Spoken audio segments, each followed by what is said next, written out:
We've got lots of sporting items at Heritage Quay. The Rugby League collection is very special because Huddersfield is where the sport began over 120 years ago.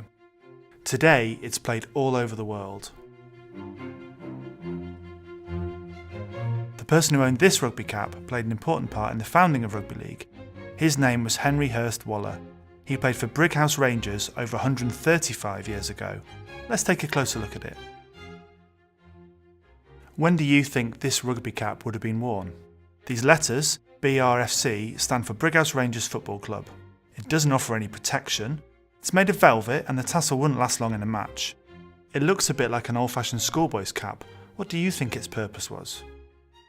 Henry Waller was the chairman of a very important meeting that took place in the George Hotel in Huddersfield in 1895. This became known as the Great Split, when the modern game of rugby league began.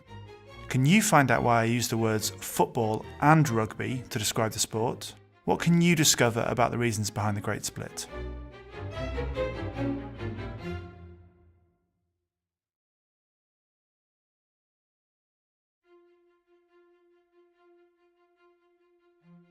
These are some of the rugby clubs who attended the Great Split meeting in 1895 at the George Hotel. Rugby developed from a type of football that was very different from today's game.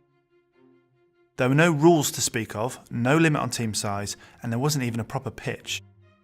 The game was violent, often resulting in injuries and even deaths. It was known as mob football. Mob football was popular at English public schools, who each made up their own rules. At rugby school, boys were allowed to run with the ball, so their version became known as rugby football. After featuring in the book Tom Brown's School Days, it became very popular throughout the country, with lots of towns setting up their own rugby football clubs. Rugby football was played on Saturday afternoons, a working day, and some clubs paid players to make up for their lost wages. These were called broken time payments. Rugby's governing body was dominated by southern clubs, and many of their players didn't need to work on a Saturday. They threatened to suspend clubs who paid broken time payments. The northern clubs at the Great Split meeting were in favour of these payments. After the split, rugby developed into two different sets of rules, or codes, Rugby League and Rugby Union. Both codes introduced many changes to the way the game was played. Rugby Union remained an amateur sport, while Rugby League players became professional.